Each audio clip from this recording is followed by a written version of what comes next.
Oh, it's nearly that time, Jenkins. Jenkins? Where are you, Jenkins? Oh, you're down there amongst the projects.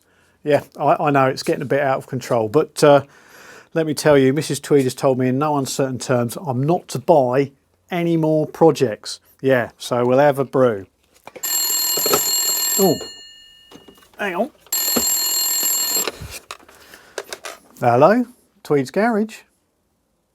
Hello, Gavin from Solihull. Yes, I'm very well, thank you. Yes. Do I need any more projects? No, I'm not allowed to buy any more projects. No.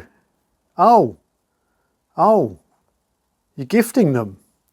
Well, that's not buying, is it? No.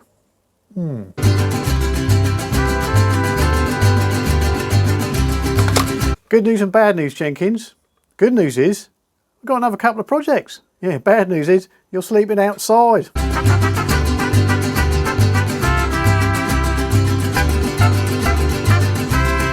Hello, welcome to Tweed's Garage. For in this video, we're looking at a new project. I didn't buy this project. Well, I sort of did. Bought me breakfast. Right, for the treasures, Gavin, you can have a breakfast. Right, thank you, sir. Cheers. Yes, so let's have a little look at it. Very popular in the sort of late 70s, early 80s.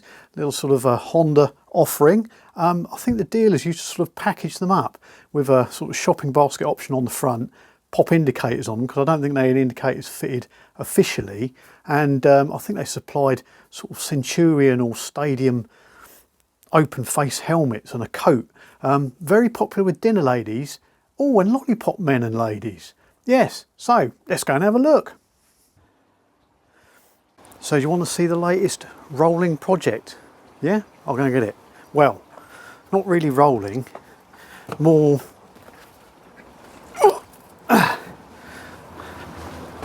dragging, I think would be the word. Oh, there we go. Taking the loveliness that is a sort of 1978-1980 Honda Express NC50. Isn't it glorious? Yeah, I think it is. What I'll do is I'll take you around it in a bit and have a look at it. Yeah, come on, let's have a look. So here we go, we'll start at the control end. Yes, stern operator warnings. Got to be on-road use only, not off-road. One careful owner from new. Apparently the owner had it and rode it home, parked it on the drive. Next day wouldn't start. And that was that, just left it. And yeah, left it for over 20 years on the drive. So really, it's miraculous it survived this long. Yeah, 5,000 miles. Probably genuine. Don't think it's been round the clock. So there you go. Missing the go control. That's disappeared. But we're looking into that. Drum brakes on the front. Drum brake on the back. And this has very advanced for the time before the Honda RC30. Single-sided swing arm and racing reed valves, and upside down forks, sort of GP material. Honda developed this sort of in 1978 during the fuel crisis. Wanted to find something that was sort of economical for the Americans out there. Does about 100 miles to the gallon, sort of around that sort of era. But also wanted to market it towards the ladies. You can't say that nowadays, but that's what they did. So they made it more bicycle-like, less threatening, but quite ingenious in its way. So you just got a sort of small frame, just the headstock, the main tube, seat tube, and then that's it.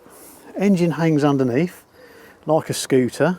So the engine and gearbox and starting mechanism and rear final drive are all in one sort of casing, and this sort of hangs from the bottom of the frame.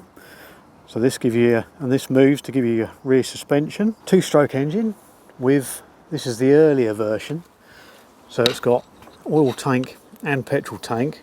Later ones, they just went to premix and done away with the oil pump. Two-tone comfy seat, very nice. And then if you're wondering where the electronics are, they're hidden under here. So undo the wing nut or wing bolt, which is conveniently tethered so you don't lose it on a little plastic tethery thing. Slide the seat back and off it comes to reveal somebody's home. Yeah, I think they've been out of it for quite a long time. Oh, spare fuse there, might need that. Yeah, so fuse holder, loose earthy connection, could be battery connection, breather tube. Should really wash my hands after digging around in here. Let's throw that out. Oh, they have been busy. Yeah, no, I don't think there's a battery in there, so that's something that needs to be sorted. Coil, yeah, suspect condenser. Be amazing if that works. So yeah, I think this is our live feed. This is probably our neutral. Yeah, there's not a huge lot to go wrong in there. The other bits must have been left on the battery. Yeah, so that's it. That's all your electrical gubbins on it. So, as I said, left on a drive for 20 years. So overall it survived pretty well, but there is an issue. As you saw, front wheel doesn't turn and the tyres are flat. It's absolutely solid. It looks like the brake is on, judging by the state of the spring. I think it was probably getting a bit crusty and somebody's pulled the brake levers on, and there they've stayed and they haven't come off. So yeah, and the same with the back brake as well. That's absolutely solid.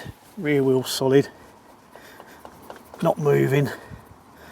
And there's some interesting stuff around the other side, but looks like it hasn't been messed with. The carb cover's still on just as it's been parked. Literally didn't work the next day, walked away from it, and that was it. Just left it there. So now Gavin, nice chap who gave this to me, he was quite apologetic. He said I didn't have to take it, but you know, like kittens in a sack being thrown in the river, you feel sorry for it. Couldn't see it going to the scrappy, so we thought we'd give it a go. I think it needs, well, I think it needs air in the tyres. We'll try that first. There, and on the front. Can't reach that far, so you'll just have to believe me, it's squeaky. And then I think we'll just give it a general degreasing, just to cheer it up a little bit. But this is what I mean by the cables. Look, you can't even, no movement on that cable at all. Same on the front brake cable. Yeah, that is absolutely solid. A little bit of movement on the choke. Throttle's missing, so that is a bit tricky. But what I'm hoping is, I'm hoping the brakes are seized and it's stopping the engine. Well, let me explain to you. Down here, you've got a pedal, but it's not a kickstart. What you do, it's clockwork. It's got a clockwork inertia start on it. So you kick this pedal to wind the spring up, and then when it stops, that's fully wound.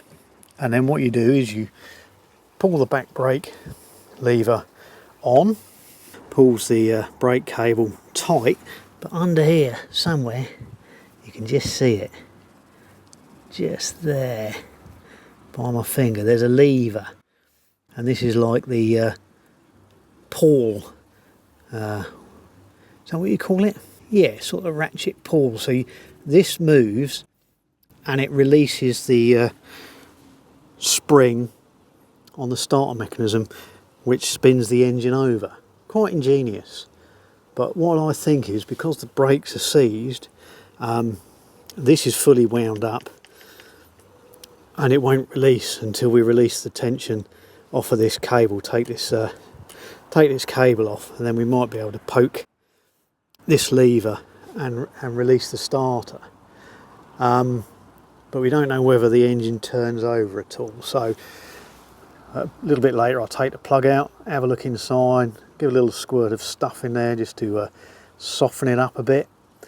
I have got a can of Croyle, hang on a minute, here you go, apparently the ultimate penetrant. Yeah, should be, price of a can, it's about £20 a can, but it's meant to be the bee's knees, so we'll try it out on some of the cables to release them off, and anything that's sort of seized, we'll go around and put dribbles of that on and see if we can release all the bits and bobs. Yeah, some people sort of moan about the smell of it, saying it's sort of horrendous, don't get it on your skin. But it's funny, it doesn't smell when you open the tin, but when you put it on and then come back to the bike, it smells like sort of veterinary surgery disinfectant, sort of evades the garden. So yeah, it's quite pungent once it's sort of in its sort of thinned down form. But anyway, yeah, so that's one tool for the job. Probably a hammer, probably a blowtorch. But I think the first thing to do is, I think, pump the tyres up and give it a wash. I think it deserves it.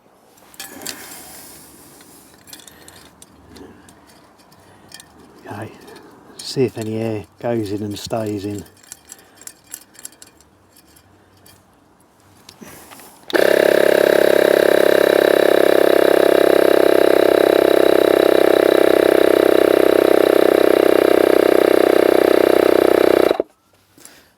£20, that'll do, yeah.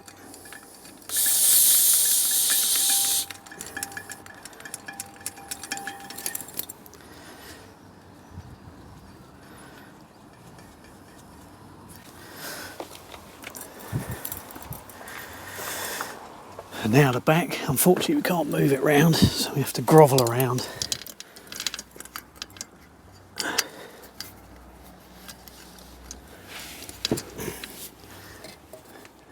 Oh, if I get dirty knees, Mrs. Tweed will be after me.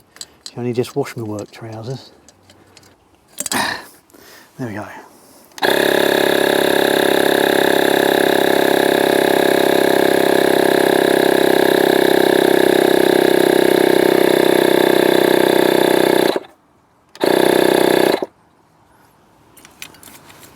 Well, it's not coming out again.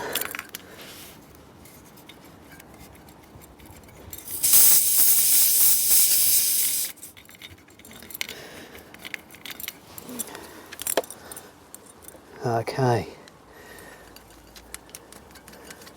time to give you a scrub.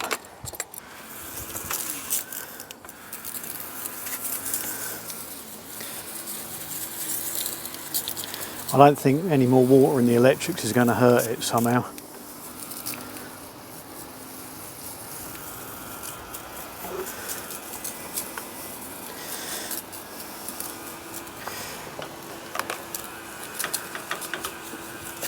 Give it a bit of a soaking. Rechargeable sprayer. It's a game changer. Clever, these Chinese.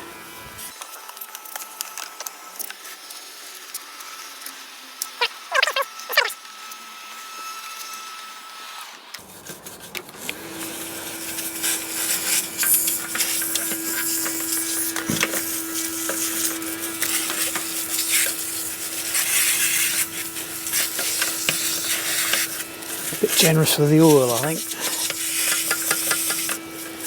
but it's probably saved it, because the ones I've seen of these before, fuel tanks rot out on them.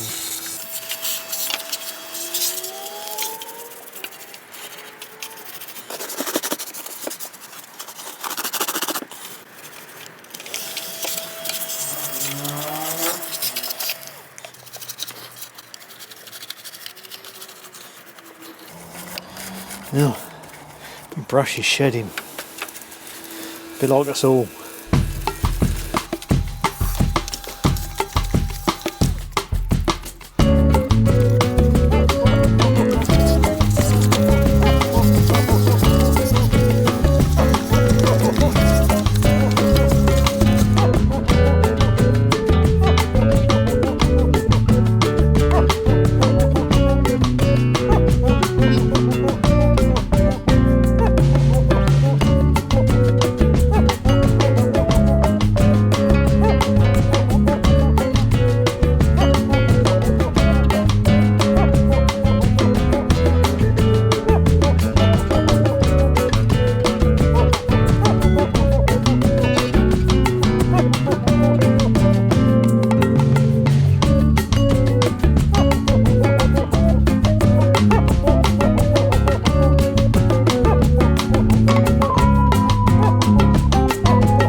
that's enough hot scrubbing action for one session. Moving on to cleaning the tank. We got a little bit carried away, and as you can see, took the tank off and the rack off. It was just to clean off some of the two-stroke gunge that was all over it. So yeah, dropped the tank off and cleaned it all up underneath, cleaned the wiring up, and then gave it a little T-cut and a bit of polish on it. Discovered that the tank is in pretty good condition inside, if you see that. Yeah, see, so that's not bad at all. Pretty damn good actually. And then the oil side is a bit more difficult to see. I thought it was rusty in there, but it's actually just, I've been poking it with a brush, it's just oil gunk in there. So I think we've put some petrol in there, give it a sloosh out. That'll work well. There you go. Hang on, we had you a minute ago. Yeah, there you go. Yeah, so you can see the gunge up the other side of the oil level indicator where I haven't poked it with a brush. Yeah, so that's all in good order.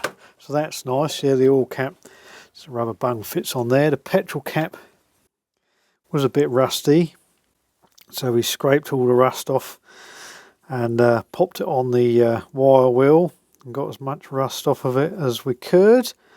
Discovered that there's a little breather hole that needed clearing out, so sort of run a little 1mm drill through that, and yes, and then wire brush gently the other side as well, because that was all sort of rusty. Yeah, it's cleaned up quite nice. I think we'll just put a coating of what is it? See, these are all YouTube recommendations. This is old Dominic Chimera uses this stuff. The older Olatrol conditioning oil. Just pop some of that on it just to protect it. It sort of goes off, dries off to a nice sort of coating. Then whether the petrol will attack it. It's very hard now trying to find stuff that petrol doesn't attack. So yeah, it's cleaned off all the rust. Clean the rust off around here. That's good. And then a little bit of rust converter on it just to sort of stabilise it. Clean the washer up, clean the rust off the washer. That'll do as well. But yeah, that should go on there. Look, tied it up a bit. It's better than it was earlier on today. So that can go back on the bike. What else we find? The oil line. Yeah, there was a bit of concern. The oil line just fell off. Well, it wasn't attached. It hasn't split, but it was just off, which would explain why there was no oil in the tank. But yeah, just hoping it hadn't fallen off before it stopped running. And the petrol pipe, as you can see, what's left of it, just crumbled away. So yeah, we need a new bit of petrol pipe to go on there. But yeah, I think that's tidied up quite nice. That's a nice sound tank. Still got all its stickers on, useful information. So you don't even need a user's manual on this. Look at this. What have we got here? 2-stroke oil injection oil is recommended, and what level to do, tyre pressures, and your loads, and operator only, and then your carrying capacity, 7 pounds on the front, 11 pounds on the rear. So just over 3 bags of sugar on the front and just over 5 bags of sugar on the back, if you like sugar that much. So rain stopped play, but we're back on the Penetration Express. Been soaking some of the cables in the coil. They haven't released yet. Front one's still stuck, back one's still stuck. Need to release those, or the back one, see if we can get the engine to spin over on the starter. If not, we've got to delve into here and sort of get a socket on the end of the crank and see if we can move it that way. But I've been looking at the cables. I know Gavin wanted to try and get it all working, all the original parts, but the brake cable down here, you can feel there's rust under the sleeving there, so I suspect that is all swollen, and the same on the back, I suspect. But being brakes, you need brakes and we don't want cables breaking. So I managed to locate some new pattern ones, but they're grey and silver, front and rear brake cable. We'll carry on with the coil on the throttle and choke cable, see if we can get them to work. But for safety's sake, we'll put new brake cables on. So what I need to do is get the old ones off and then see if we get any movement, or whether it's still the brakes that are causing the issue, or the bearings, more likely. Yeah, first thing I'm going to do though is evict Mickey Mouse out of here, the rest of him. Got the airline there. But you can see why he sort of made a little house in here. It's got a little plastic window at the back. So it's sort of like a penthouse apartment with views. So no wonder he lived in there. Right, hang on a minute. Save the fuse.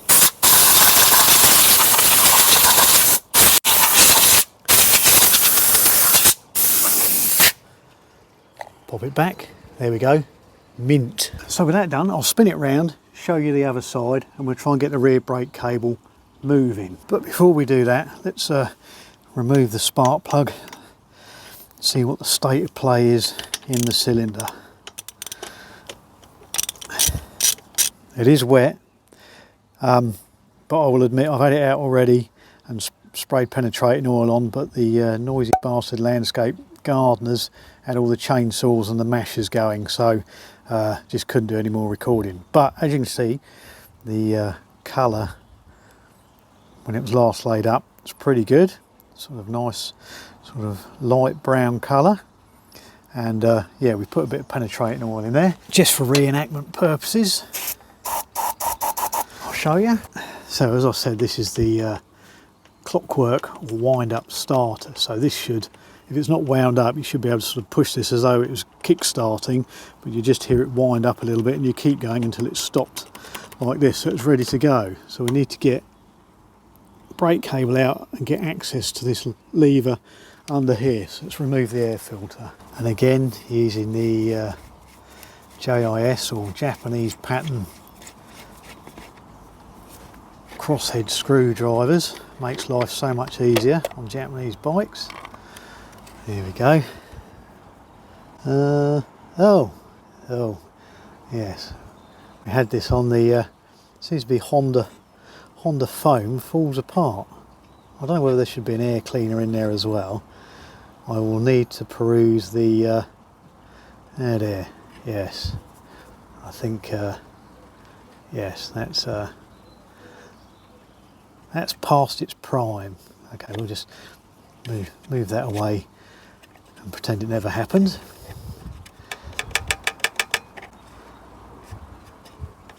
Okay, does it give us any more access? No, need to sort of get this assembly off. Bear with, use me windy handle ratchet. See, miss? Look at that, and that comes off there. JIS screw this side.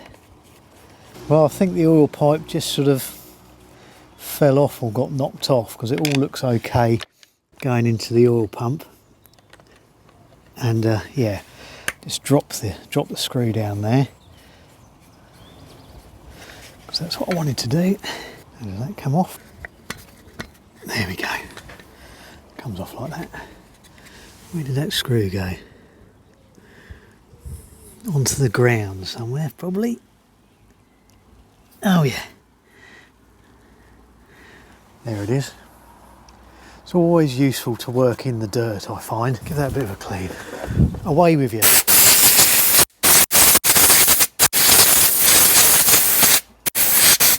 Right, what else have we got here? Breather pipe. Oh no, that's the remains of the fuel pipe I was telling you about. Oh, that's gone. That bit's gone rock hard. Anyway, here we go. This is the starter lever. So when you pull the brake, it goes this way, pulls that lever. It all feels pretty tight. Let's see if we can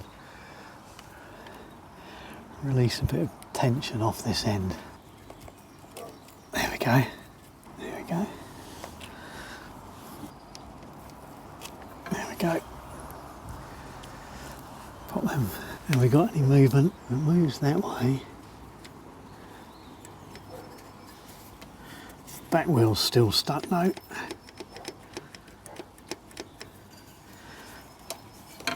But the linings could be rusted onto the drum, which would be exciting. Trying to get the wheel off. Okay, right, that's off, that's off. Try the brake lever again. Oh, it's trying to, oh, the coil works, right. So that should release, but nothing's spinning. So it doesn't look good.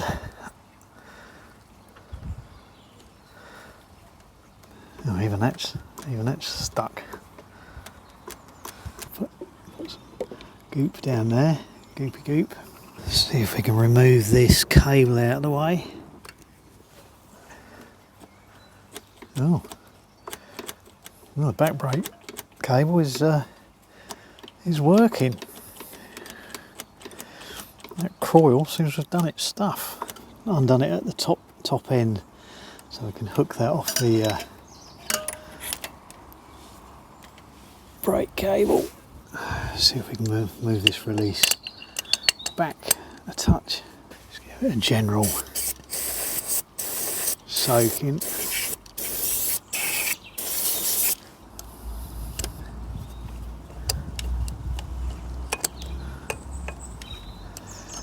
Well, I think the start mechanism might be frozen if it's been sat that long.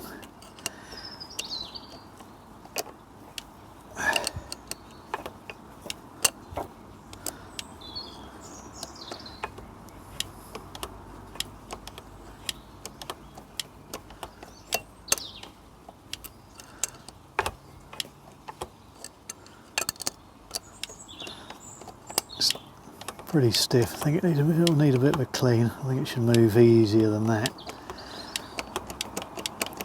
Right, let's spin you round, right round, like a record player. Phillips screw at the bottom. Sorry, JIS screw at the bottom. Ew, a bit crusty. Let's have a look, see. Oh, well, it looks reasonable in there. But that's pretty, yeah, that's not moving. Let's get a spanner for that. 17. No, okay. What I'm going to do, crawl on those because I want to try and remove those at some time. But before I even try and attempt to turn it, I'm going to heat the cylinder up. If I can get this off so I don't melt it, that'll be a bonus. Oh, blimey. Amazing. There we go, look at that. No tears before bedtime.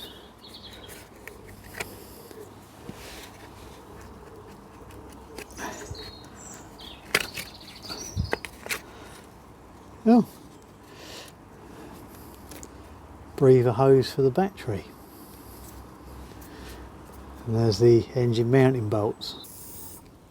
Fill it up with WD-40 and then we'll know when it's getting warm then as well. It will start cooking.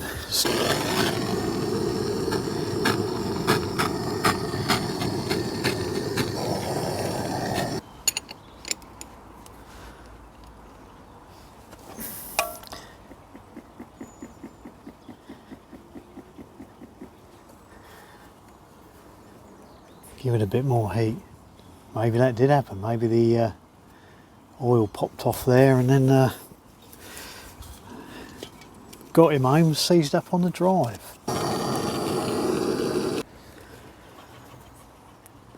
Right, the WD-40 was starting to smoke a little bit. So I'll let it soak for a bit and then give it another go. I don't want to force it, just gently tapping it. I mean, we could just whip the head off and have a look. But where's the fun in that? I want to see whether it'll run as is. What I might do is stand the bike up on its end and put some coil in there and leave it to stand overnight. See what happens. We'll have to empty the other stuff out first. Right, I'll keep cracking on, report back later. Got the Express up on its hind legs. Let's squirt some coil down there. There you go, got a nice little pool of it in there.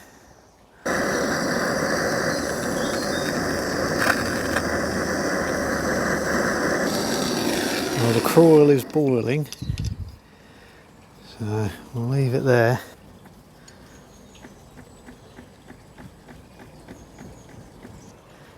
That's pretty solid, but so is the start mechanism. I think it does feel like it's the crank and the conrod loading up. So we might have to investigate. But we'll let that soak for a while. And then the next thing to do will be to drain this, see if there's any oil in there. And then whip the cover off and just have a look inside, make sure there's nothing in here that's jamming the engine up. Right, time for a brew. Whilst we've got it up in the air and the piston and cylinder are soaking, let's see if we can investigate this front brake wheel issue. I must admit, so far all the little nuts and bolts have come undone really well. Let's slacken that off as well. Maybe the dinner lady that owned it, you know, locked off the front brake and done burnouts in the school car park to the delight of the children.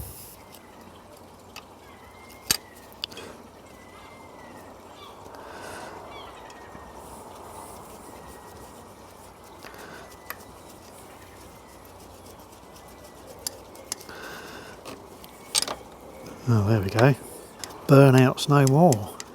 Or maybe it was to stop the local kids nicking it when it was parked up for 20 years. Oh, look at that. Look at that. Perfecto. Does the front cable move? No, still stuck. Wasn't a rash purchase getting a new one then. Cool, that's bang on 12mm. Got to get the spanner on just right.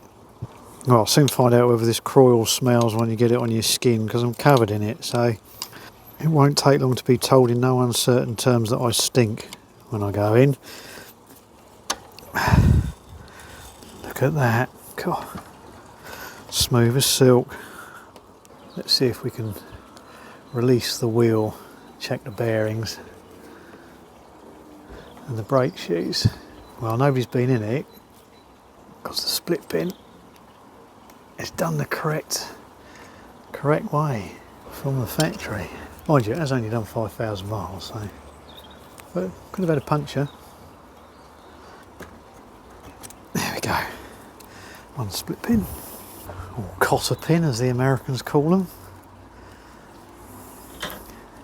Weirdos.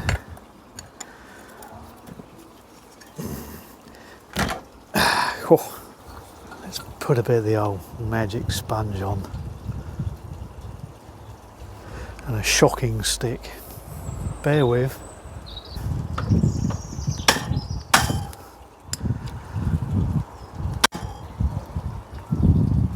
There we go.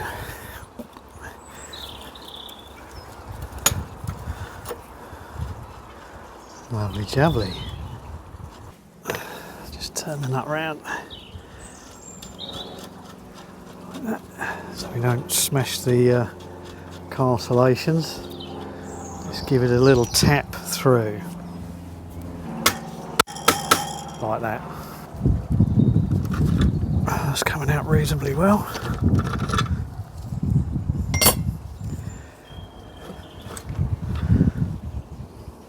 Disconnect the drop the spacer. Lost forever. Disconnect the speedo cable. Oh no, we don't need to do that. Oh, bit of a clean up on aisle 3, I think. Let's bring you in. Yummy, yum, yum.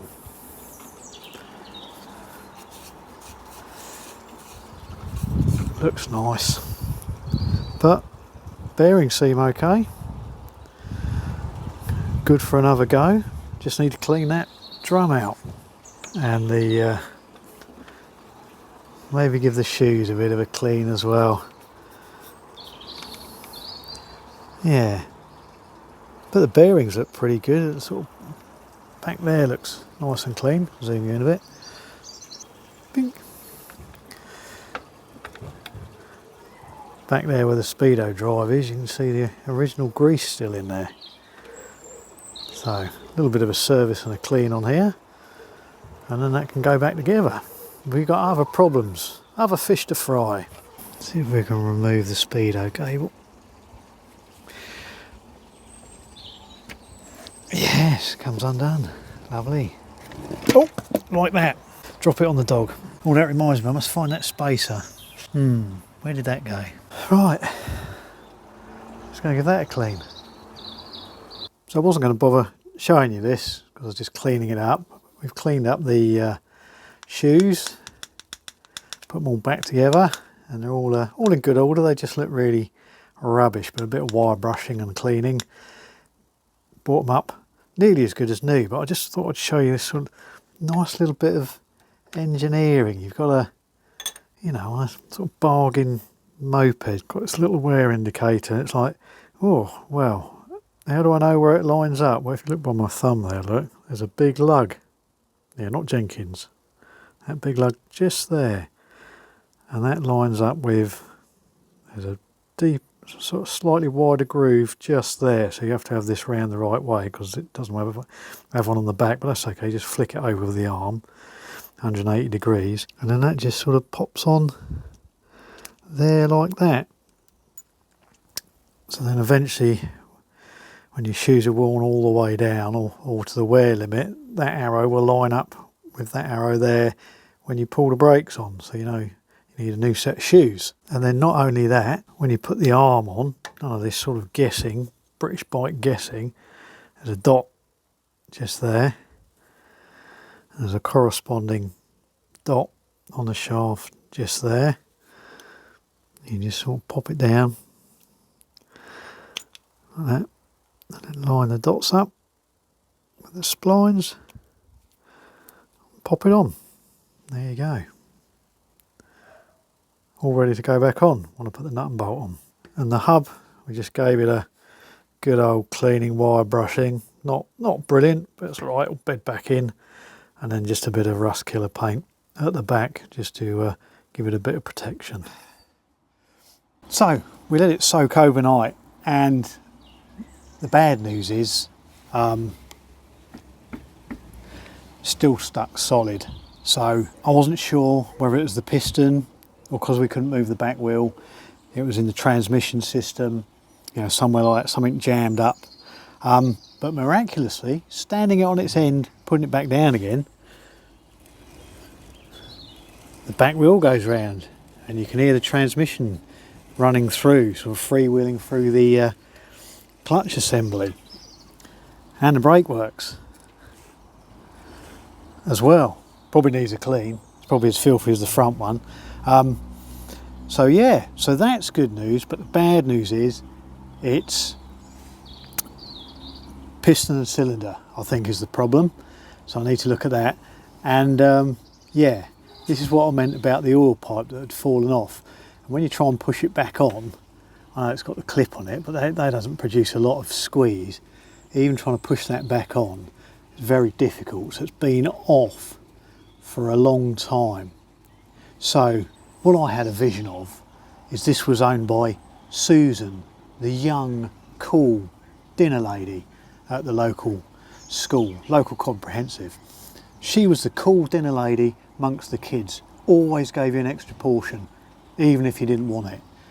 The one doing the burnouts in the car park on a Honda Express, looked upon enviously by Muriel, who had done years of sterling service, always served portions by the regulation, but was never liked by the kids as much as that upstart Susan. So, to take her down a peg or two, Muriel pulled off the oil pipe off of Susan's Honda Express and let her ride home And there she rode home, happy as Larry, unfortunately seizing up on the drive, never to be ridden again. The Express, not Susan. Anyway, so as the back wheel works, I need to take that off, but I need to take the exhaust off, and I need to take these off as well. This sort of mudguard stays, but the other side needs welding up, so a bit of repair on that. So that needs to come off anyway, so we're going to do that. But I'm going to take the cylinder head off, and then we'll go and have a look in there. But I suspect there'll be a second video, because this is going on a bit, and she ain't going anywhere soon, right? Let's dig in the front. Okay, we put a bit of Croyle on everything. Let's see how this goes. Oh, it's okay. Well, I suspect it's never been off, and as we said, it's only done 5,000 miles, so nobody's been in there yet.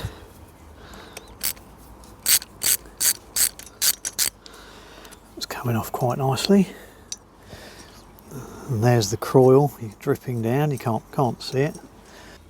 It's a shame if it is seized, because the all the studs and that look in reasonable condition once you get below the crust level.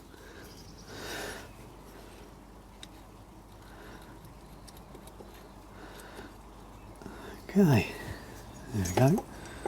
So the head looks okay. Doesn't seem to be any scoring in there. So I think what we might do, it'll probably go up in flames, is heat it direct and maybe give it a little knock. I mean, you know, if the piston's jammed in there, it's going to need a new one anyway. So find a bit of wood or something just to bosh that with. Maybe we'll unstick it. But yeah, let's put some more heat on it.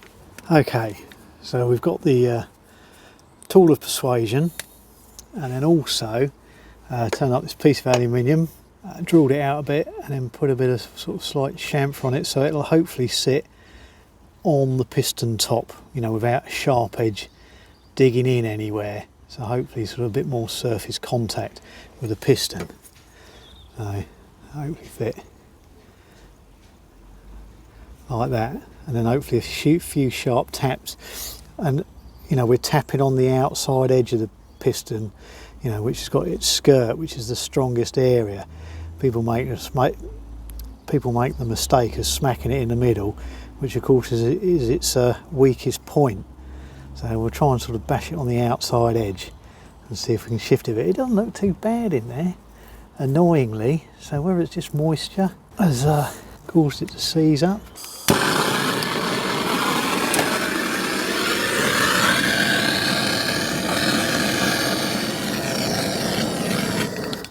Not super duper hot, but pretty hot all the same. So give it a little spray of something.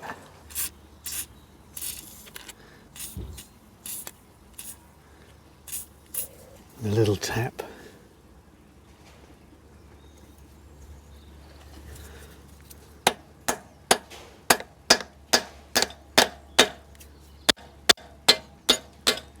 Oh, I think we're moving.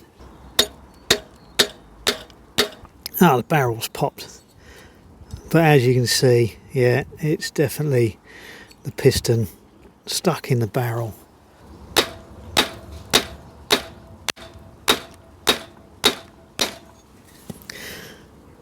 Piston's moving. Let's put some of the expensive stuff in there. Try a little turn on the crank.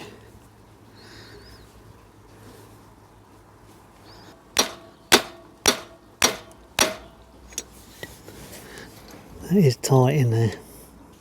Take the exhaust off. Croyle to the rescue. It is good stuff, I'll give it that. JIS screwdriver again. Oh, lovely. Look at that. The magic of Croyle. Exhaust screws no less. Look at that.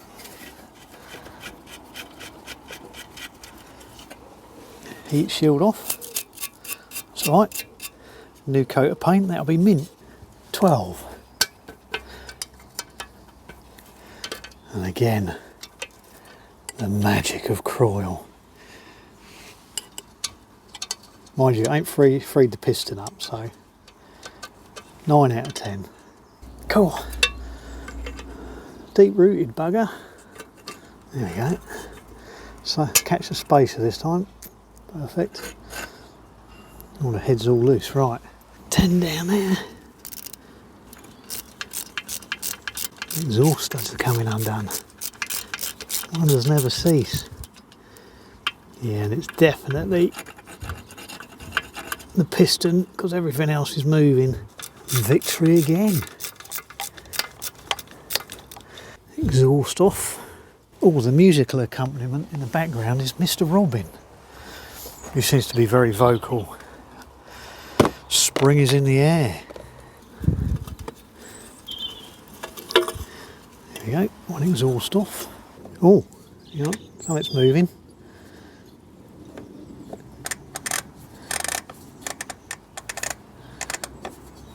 Cool, we're nearly there. The piston's gone down. Okay, let's see if we can get a little twist. There we go. Success. Ooh.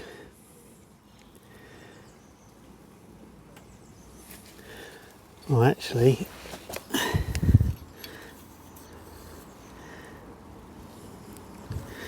the barrel looks okay.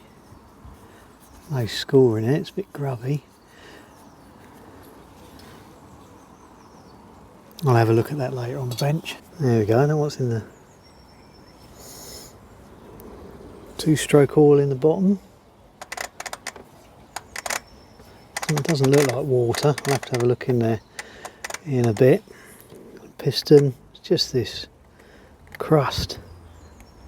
Well, yeah, you see where we whacked it with the funny little pip in there. That, oh, this is for the spark plug. Yeah. No, I don't know. I reckon that might clean up, you know. Hardly any wear on the rings. They're just stuck.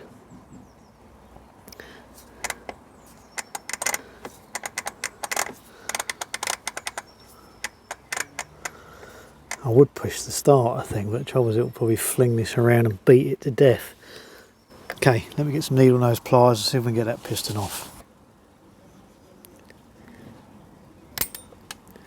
Oh, need a new one of them. That's in the dirt. Bit of heat. Push the gudgeon pin out. Stuff coming out of the rings.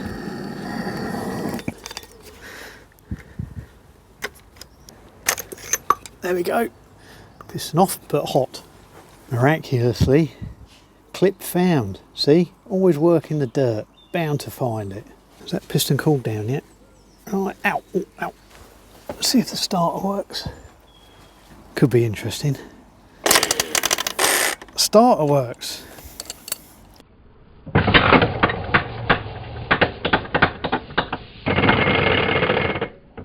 Right, let's have a tidy up. So there you go. I hope you like that. New project to the garage. We'll work our way through it, hopefully get it running again. Yeah, so if you like the video, give us a little like and subscribe, and pop along later and see how we get on. Parts are coming along. I managed to sort of source a second-hand throttle, front brake cable, front brake lever, so we got that to put on, and look at the ignition and get bits for the engine, put it back together. Was it worth a breakfast? Oh, I don't know. Hold your breakfast. See you later.